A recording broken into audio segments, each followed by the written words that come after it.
Power को देख के ये समझ आता है कि ये एक सच में काफी ज्यादा ताकतवर है। सेकंड एपिसोड की शुरुआत भी उसी डंजन में होती है और हमें दिखाया जाता है कि ये लोग काफी ज्यादा डर चुके होते हैं और इनको समझ आ जाता है कि ये लोग मर जाएंगे। मिस्टर सॉन्ग यहाँ पे सबको कहता है कि कोई भी हिलना मत, वरना तुम सब के सब मारे जाओगे। यहाँ पे जूही की हालत काफी ज्यादा खराब होती है और मिस्टर सॉन्ग जिन्वो के पास आके उसका शुक्रिया अदा करता है। वो कहता है कि अगर तुमने ये चीज नोटिस नहीं की होती तो हम सबके सब मर जाते।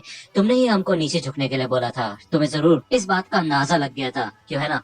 तो यहाँ पे जिन्वो देखता है कि मिस्टर सॉन्ग का एक हाथ कट चुका होता है, लेकिन एटलीस्ट वो जिंदा होता है। इधर जिन्वो मिस्टर सॉन्ग के हाथ में पट्टी कर देता है खून रोकने के लिए। अब जो ही यहाँ पे काफी ज्यादा डरी हुई है और वैसे तो वो बी रैंक की हंटर है और उसके अंदर काफी ज्यादा पावर्स होनी चाहिए, लेकिन वो आसान रेड्स में ही हिस्सा लेती है क्योंकि वो दिल से काफी ज्यादा कमजोर है। मिस्टर सॉन्ग इस स्टैचू को देख के समझ जाता है कि ये जरूर एक ए रैंक या फिर एस रैंक का दुश्मन है। उस टैबलेट पे कुछ कमांडमेंट्स लिखे हुए हैं और उनका हमें ध्यान रखना होगा। तो ये कमांडमेंट्स मैं आपको बता देता हूँ। पहला है गॉड की पूजा करो, दूसरा है गॉड की प्रशंसा करो यानी कि बड़ाई करो, और तीसरा है गॉड में भरोसा रखो। तो इस डंजन के यहाँ पे कुछ रूल्स हमें बताए गए हैं और यही 3 रूल्स हैं, और अगर इन रूल्स को कोई नहीं मानता तो वो मारा जाएगा और इस डंजन से वो कभी भी जिंदा नहीं निकल पाएगा। तो जिन वो देख के समझ जाता है कि ये जो सबसे बड़ा वाला स्टैचू है यही गॉड है। ठीक है, हमें बताया जाता है कि 10 साल पहले जब वो पोर्टल दुनिया के सामने आया है जो कि हमें दूसरी दुनिया से जोड़ता है, तब से दुनिया में अजीब और गरीब हरकतें होना शुरू हो गई। जैसे कि ऐसे लोग सामने आए जिनको अवेकन्ड कहा जा सकता है, जिनको हम हंटर्स कहते हैं। हंटर्स ही सिर्फ ऐसे इंसान हैं जो कि इन मैजिक बीस्ट को मार सकते हैं। एक बार किसी हंटर की एबिलिटी उसके पास आ जाती है तो वो उस एबिलिटी को चेंज नहीं कर सकता। लेकिन कभी कभी ऐसा होता है कि गेट के उस पार ऐसे मॉन्स्टर्स होते हैं जो कि सच में काफी ज्यादा खतरनाक होते हैं। दूसरी ओर हमें जिन्वो की सिस्टर जेना का सीन दिखाया जाता है, यानी कि उसके स्कूल का सीन। और जेना की फ्रेंड उससे पूछती है कि तुम्हारा भाई एक हंटर है, क्यों है ना। तो जेना बताती है कि हाँ, वो एक ई रैंक का हंटर है और वो कुछ खास नहीं है क्योंकि उसको काफी ज्यादा चोट लगी रहती है और वो अक्सर बैंडेजेस में लिपटा रहता है। मिस्टर सॉन्ग यही कहते हैं कि हम इसके दुश्मन नहीं हो सकते और एक बार चीजें ठीक हो जाए तो हम यहाँ से बच के निकल सकते हैं।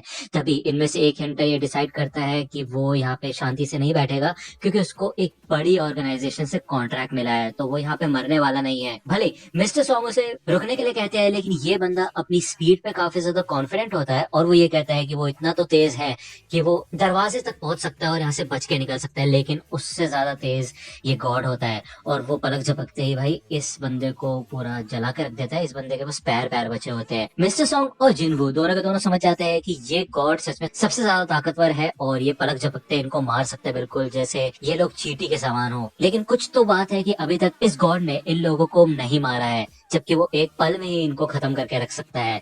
ये उन मैजिक बीस्ट से काफी ज्यादा अलग है जो कि हमें वैसे देखने को मिलते हैं। तो जिनको को याद आता है उन इंस्ट्रक्शंस के बारे में और वो पूछता है कि पहला कमांडमेंट क्या था। तो मिस्टर सॉन्ग बताता है कि पहला कमांडमेंट था कि गॉड की पूजा करनी है। तो जिनको इधर जब थोड़ा सा खड़ा होने का ट्राई करता है तभी ये गॉड एकदम तैयार हो जाता है इसको जलाने के लिए, लेकिन तभी जिनको नीचे झुक जाता है एकदम से और वो गॉड वहीं पे रुक जाता है। तो ऐसा लगता है कि ये लोग एक लेवल से ऊपर अपने सर को नहीं उठा सकते, यानी कि गॉड के सामने इनको अपने सर नीचे करके रखने हैं, अपने घुटने टेक के रखना है। तो जिनको इन सबको कहता है कि अपने घुटने टेक दो उसके सामने और झुक जाओ नीचे, ठीक है ना। मिस्टर सॉन्ग सोचता है कि इसका मतलब ये है कि अगर हम ऐसा करते हैं तो हम बच सकते हैं। जैसे ये लोग अपने घुटने टेकते हैं, ये गॉड का जो चेहरा होता है काफी तगड़ी तरीके से चेंज हो जाता है, काफी खतरनाक लग रहा होता है। ये सब के सब लोग घुटने टेक के नीचे बैठे होते हैं, तो ऐसा लगता है कि कुछ तो चीजें ठीक हो रही है।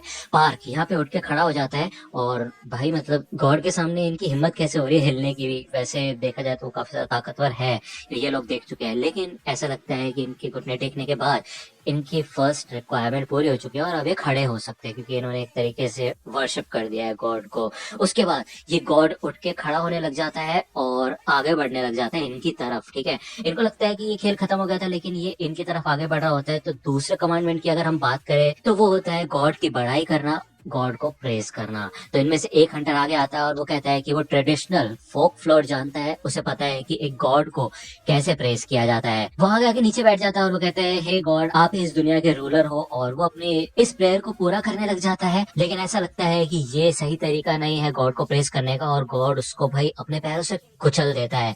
इसको देख के तो टाइटंस की याद आ रही है। ठीक है, ये लोग सब के सब अलग होना शुरू हो जाते हैं और जिन्वो भी जूही को अपने साथ लेके भागने लग जाता है। पार्क यहाँ पे काफी ज्यादा डिप्रेस होता है और वो सोचता है कि उसकी फैमिली को वो पीछे छोड़ के आया है और वो इधर नहीं मर सकता।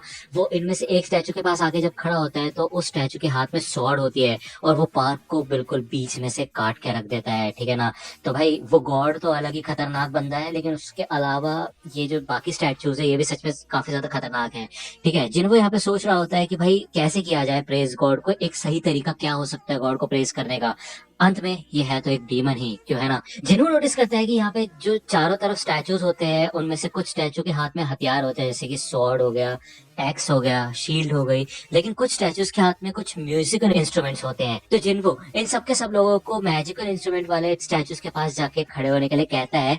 और जब मिस्टर सॉन्ग इधर एक स्टैचू के पास आता है तो भाई ये इंस्ट्रूमेंट प्ले करने लग जाते हैं। तो ये लोग एक एक करके हर इंस्ट्रूमेंट वाले स्टैचू के नीचे जाके खड़े होते हैं। जब इधर जिन्वो जूही को लेके इस ड्रम वाला इंस्ट्रूमेंट स्टैचू के पास आता है तो ये प्ले नहीं करता और जिन्वो पलक झपकते समझ जाता है कि इन लोगों को अकेले अकेले खड़ा होना होगा वरना ये प्ले नहीं होगा।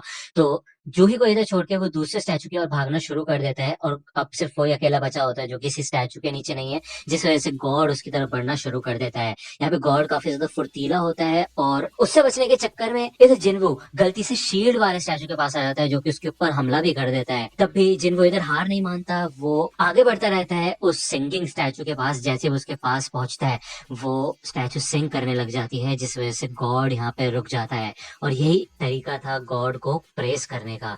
गॉड की स्माइल भी गायब हो चुकी होती है और वो अपनी सीट पे आके बैठ जाता है। इसके बाद ये लोग फिर से अपनी जगह से हिल सकते हैं, कोई दिक्कत वाली बात नहीं है। लेकिन जिन्वो का पैर कट चुका होता है। इधर जूही उसका पैर हील करने की कोशिश करती है और उसको हील करने के चक्कर में वो अपनी लिमिट भी टच कर देती है, उसकी आंखों और मुंह से खून भी निकल जाता है, ठीक है। अब ये लोग सोचते हैं कि अब इन्हें करना क्या है। इधर एक ऐसा टाइम भी आता है जब ये सब के सब लोग मिस्टर सॉन्ग को ब्लेम करने लग जाते हैं कि उनकी वजह से ये लोग इस सिचुएशन में फंसे हैं। खास करके किम ब्लेम करता है मिस्टर सॉन्ग को, ठीक है। तो मिस्टर सॉन्ग यहाँ पे अपनी गलती भी मानता है। अब सिर्फ एक लास्ट कमांडमेंट बची होती है और तभी एक प्लेटफॉर्म टाइप बन जाता है इस पूरे रूम के बीच में, ठीक है ना, जिसको हम ऑल्टर भी कह सकते हैं। मेथोलॉजी में आखिर अक्सर देखा जाता है कि गॉड के लिए किसी को बलि चढ़ाना पड़ता है और यही होता है सैक्रिफाइस, ठीक है ना, यही इनको करना होगा। तो किम कहता है कि मिस्टर सॉन्ग की वजह से हम यहाँ पे फंसे हैं तो इसी को यहाँ पे जाना चाहिए और एक रिस्पॉन्सिबिलिटी लेनी चाहिए इन सब के लिए। तो मिस्टर सॉन्ग इसके लिए कोई भी अपोज नहीं करता और वो आगे बढ़ता है इस प्लेटफॉर्म की ओर। जैसे वो इस घेरे के अंदर जाता है तो यहाँ पे एक फ्लेम जलने लग जाती है। जिन्हों मन में सोचता है कि क्या उसको एक लिविंग सैक्रिफाइस नहीं चाहिए, तो वो बाकी दो हंटर से मदद मांगता है खड़े होने के लिए, क्योंकि उसका एक पैर कट चुका है। वो कहता है कि प्लीज मेरे को उस ऑल्टर के पास लेके चलो।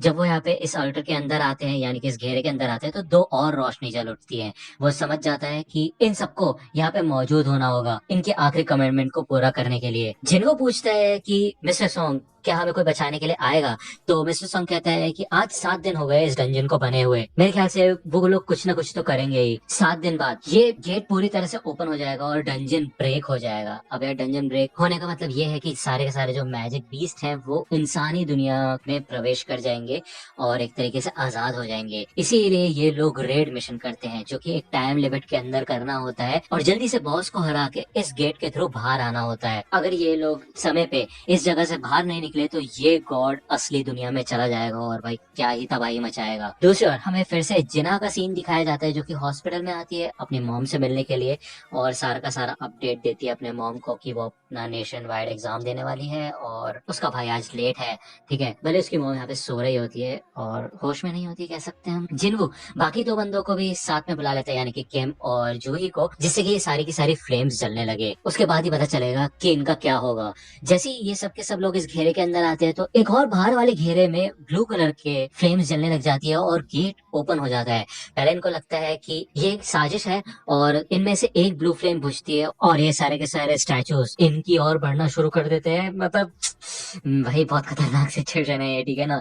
इनकी तरफ बढ़ना शुरू करते हैं। जिनको यहाँ पे समझने की कोशिश करता है कि क्या सीन है क्या नहीं। वो जैसे ही इनमें से एक स्टैचू को देखता है तो वो स्टैचू रुकने लग जाते हैं। जिनको जल्दी से इन लोगों को कहता है कि सबके सब अपनी नजरें इन स्टैचूज के ऊपर रखना, हमें बस इनको देखते रहना है। ये बिल्कुल उस गेम की तरह है जो हम बचपन में खेला करते थे। जब तक हम इस स्टैचू को देखते रहेंगे तब तक ये आगे नहीं बढ़ेंगे। और जिन्हों यहाँ पे काफी कमाल का काम कर रहा है, भले उसकी इतनी वाट लग चुकी है, उसका पैर भी टूट चुका है अब, लेकिन उसका दिमाग चलना बंद नहीं हो रहा है, जो कि काफी कमाल की बात है। ये हंटर लड़की यहाँ पे और झेल नहीं पाती और इस सर्कल से बाहर निकल जाती है, जिसके बाद ऑरेंज वाली फ्लेम बुझ जाती है और गेट तो खुला ही होता है, तो वो यहाँ से बाहर निकल जाती है और ये गेट भी थोड़ा सा बंद हो जाता है। जिन्हों नोटिस करता है कि ये ब्लू हमारी जो फ्लेम्स है धीरे-धीरे करके अपने आप बुझ रही है, तो ये एक तरीके से टाइम लिमिट दिखा रही है, ठीक है? और ऑरेंज वाली फ्लेम लोगों को दिखा रही है। जैसे कोई बंदा इस सर्कल से बाहर जाता है तो ऑरेंज फ्लेम भी बुझ जाती है, ठीक है ना? लेकिन ये दरवाज़ा भी ज़रूर कोई ना कोई ट्रैप होगा, क्योंकि जो लास्ट कमांडमेंट है वो है भगवान पे भरोसा करना। तो कोई ना कोई तरीका है जिससे वो हमारी नियत को ऑब्जर्व करेगा, उसका पता लगाएगा, यानी कि गॉड, ठीक है? तो दूसरा बंदा भी यहाँ से भाग चुका होता है। सॉन्ग पूछता है कि हे जिन्हो, क्या तुम्हें कुछ समझ आ रहा है यहाँ पे चल क्या रहा है? तो जिन्हो कहता है कि बस हमें ऐसे ही रहना है और इन स्टैचूज को देखते रहना है। ये ब्लू फ्लेम एक टाइमर की तरह है, जब ये पूरी तरह से बंद हो जाएंगी, सारी की सारी ब्लू फ्लेम बुझ जाएंगी, तब हम आसानी से इस जगह से बाहर निकल सकते हैं। तो मिस्टर किम कहता है ऐसा भी तो हो सकता है ना कि ये ब्लू फ्लेम बुझने के बाद हम हमेशा हमेशा के लिए यहाँ पे बंद हो जाए।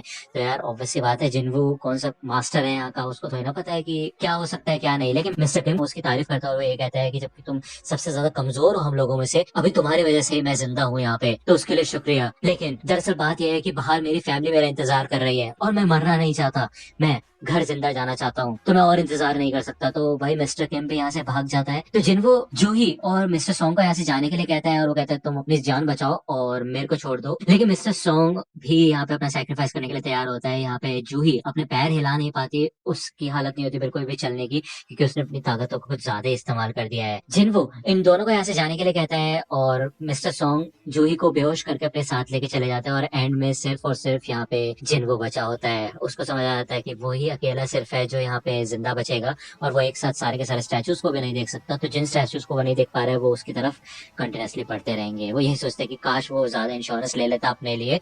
और फिर भी यहाँ पे वो अंत तक लड़ने के लिए तैयार होता है, वो यहाँ पे तलवार उठा लेता है। लेकिन ये स्टैचूज उससे कई ज्यादा ताकतवर होते हैं और उसको बहुत बुरी तरह से मारना शुरू करते हैं। उसका एक हाथ भी काट देते हैं और हाथ क्या, उसकी पूरी बॉडी की वाट लगा के रख देते हैं वो। लेकिन एंड तक जिन वो इसी ऑल्टर के अंदर होता है, धीरे धीरे करके ब्लू फ्लेम्स बुझ रही होती है और वो याद करता है कि कैसे मिस्टर किम ने कहा था कि वो मरना नहीं चाहते और वो यहाँ से जिंदा बच के जाना चाहते हैं। लेकिन भाई जिन्हो को कौन सा मरने का शौक है? भाई सब के सब लोग सिर्फ अपने बारे में सोचते हैं, अपने फायदे के बारे में सोचते हैं। उसकी भी फैमिली है, उसको भी जिंदा बच के घर जाना था, लेकिन वो भी तो यहाँ पे रुका हुआ है ना। लेकिन हमारा जिन्हो बेचारा यहाँ से बच के जा नहीं पाया, उसको ये सारे के सारे स्टैचूज मार मार के घायल कर देता है, बहुत खून निकलता है उसके अंदर से और फाइनली वो इस टेबल के ऊपर आके गिरता है। उसको खत्म करने वाला होता है एक स्टैचू अपनी स्वॉर्ड से। जैसे उसके ऊपर ये स्वॉर्ड से अटैक होने वाला होता है, तभी जिन्हो कहते हैं कि काश उसको एक और मौका मिल जाता, वो भी जीना चाहता है, वो मरना नहीं चाहता। इस अटैक के तुरंत बाद ही लास्ट ब्लू फ्लेम भी बुझ जाती है और उसके सामने एक नोटिफिकेशन आता है जिसमें लिखा होता है कि ये एक सीक्रेट क्वेस्ट है कमजोर बंदे की बहादुरी देखने का। जिन्हो एक प्लेयर बनने के लिए क्वालिफाई हो चुका होता है और अब उसको एक्सेप्ट करना होता है कि वो एक प्लेयर के तौर पे खेलना चाहता है या नहीं। अगर वो नो चूज करेगा तो 0.02 सेकंड में उसका दिल धड़कना बंद हो जाएगा और वो मर जाएगा। तो क्या वो एक्सेप्ट करेगा? एंड में हमें दिखाया जाता है कि यस, वो एक्सेप्ट कर लेता है इस ऑफर को। वो एक प्लेयर के तौर पे खेलने के लिए तैयार हो जाता है। और आई नो यहाँ पे काफी